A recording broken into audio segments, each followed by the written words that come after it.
Today, an 11th hour gambit that would upend political power in the South is playing out in Alabama. Democrats are fighting Republican efforts to eliminate a black majority district. A move black voters fear will erase their voice. They have until this afternoon to make their argument clear to the U.S. Supreme Court. But the stakes are intensifying because we're just 8 days away from that state's primary elections. Joining us now, Rebecca Piercy, a Democratic strategist and former political director and senior advisor to Senator Elizabeth Warren's presidential campaign.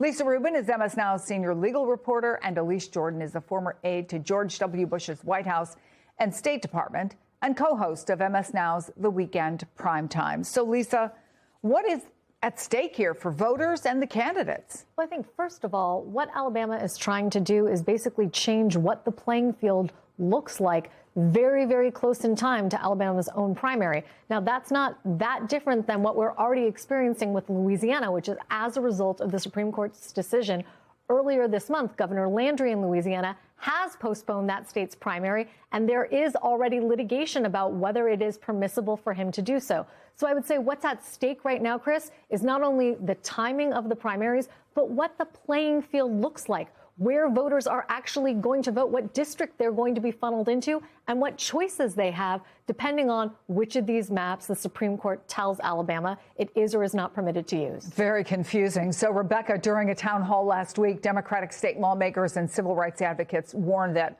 hard-fought political representation for black voters could be undone if this map is enacted.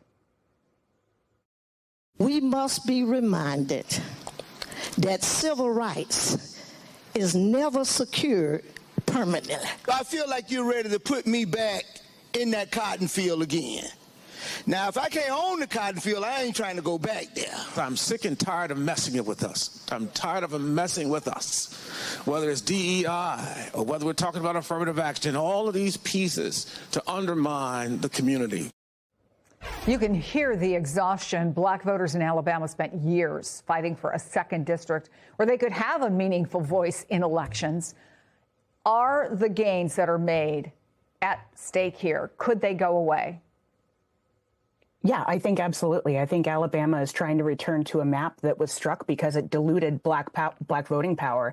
And it should be understood very plainly that an attempt to roll back these meaningful representations is unlawful. The key thing here is not just that there's litigation. It's that the state is testing how far it can go after the Supreme Court weakened a key part of the VRA landscape. So I want to make clear, like, this is not just a technical map dispute. It's a civil rights fight dressed in legal language. And if the map leaves black voters with less opportunity to elect candidates of their choice and that look like them, that's not a neutral outcome. That's the injury on its own. So Alabama's black voters are still fighting systems designed to silence them. And the state's voting rules don't just create hurdles. They preserve old power structures here. So the disenfranchisement in Alabama is the modern version of an old idea. Keep black political power contained. And you can't call it democracy if access is still shaped by race and money. And at the end of the day, punishment for black voters in Alabama. And we have to point out that what's happening in Alabama comes on the heels of what we saw the Supreme Court do in Louisiana, which is a ruling on a congressional map that limited the use of race in redistricting. Here's what the Republican governor had to say about that. What a failed narrative is that actually that people in Louisiana are racist, that basically we won't elect black people. I mean, I disagree with that. Here we are, after all of the different cases, after all of the rectification of the sins of the past, which certainly no one has denied, and yet we're still trying to find some sliver of discrimination in race. I think a lot of people would say you don't have to try to find it. It's there. I would say that you find that it would reside in people's hearts, not in their laws. Well, here's one argument. Louisiana has not had a black candidate elected to statewide office since Reconstruction, right? So can you really separate, particularly, I think, in certain states, many of them in the Deep South, can you separate race from politics when you're talking about representation?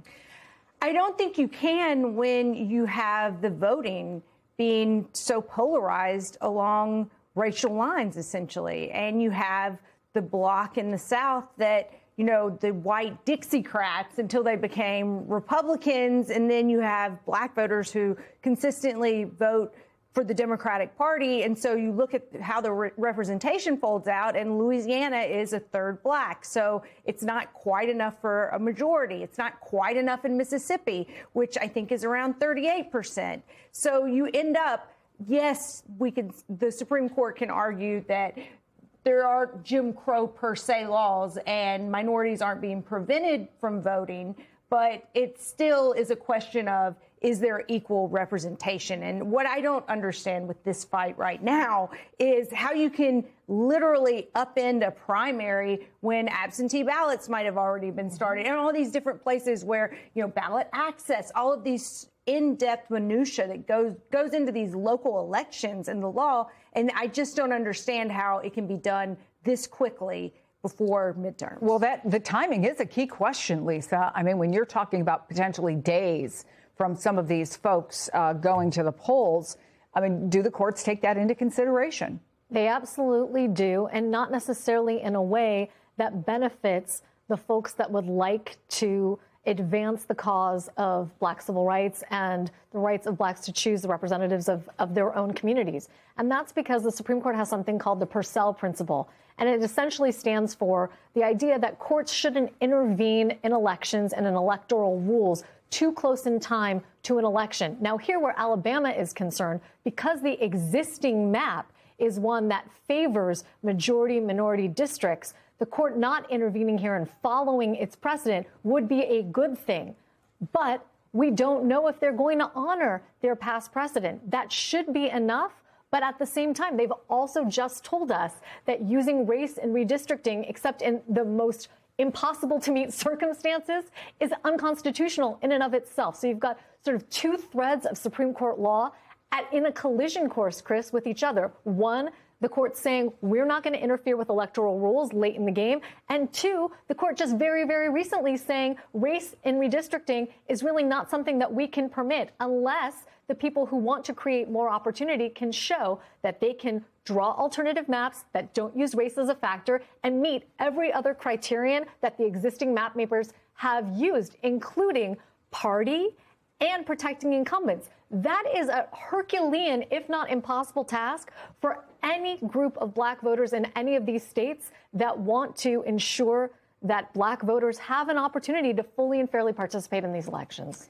And we do see, Lisa, in this redistricting, right, that there is an upending of a long-time practice. Happened every 10 years. Didn't just happen whenever one party or the other thought, OK, this will be to my political advantage or things look bad for me in November. You also have in California, which I think is interesting, some Democrats are proposing getting rid of the state's jungle primary. They're worried now that in the governor's race, there could be two Republicans and no Democrats. That can't happen until 2030. It's not going to affect this election. Having said that, Democrats did back that, I should say, back in the day. Is this another example of what can happen when either party upends longstanding practice and that some people who are arguing against it say, it ain't broke, don't fix it? It really makes it hard to pursue any kind of principled political argument, that's for sure. When, you know, I understand the impulse to protect your territory and to win when the other side is trying to win and they're lawyering up and they're going to do it, then how are you just going to stand and get clobbered and lose just because you are sticking to lofty principles that are being disregarded? So it really is a lose-lose, I feel like, for Democrats here because they've been advocating a principle. They can't stick with it unless they want to lose. So, I mean, if I would think like a Republican and just you got to go for the jugular and you've got to try to win however you can. But this jungle primary is a total mess with so many candidates. And it is unlikely, I think it's very unlikely that it will be two Republicans on the ticket. But it is definitely for Democrats too close for comfort. Yeah. And Rebecca, could fights like this, on the other hand, energize black turnout and Democratic organizing ahead of the midterms? You know, I like to think so, one, because I've got a lot of California races right now, but I think the top two system was designed for a totally different political era, and the current governor's race is exposing its weakest link right now. And it's showing that it can produce an election with no Democrat on the ballot in the bluest big state in America. So the issue is not just about ballot mechanics, it's whether a party that dominates the electorate can still be shut out despite its vote being fragmented. So we've spent years and years defending the top two system here in California as a reform, but now we're discovering that open doesn't always mean fair or functional or representative. So I hope it galvanizes a lot of black voters and certainly a lot of Democrats to get out there and vote to ensure we don't get locked out of a very important and consequential election in the gubernatorial race here.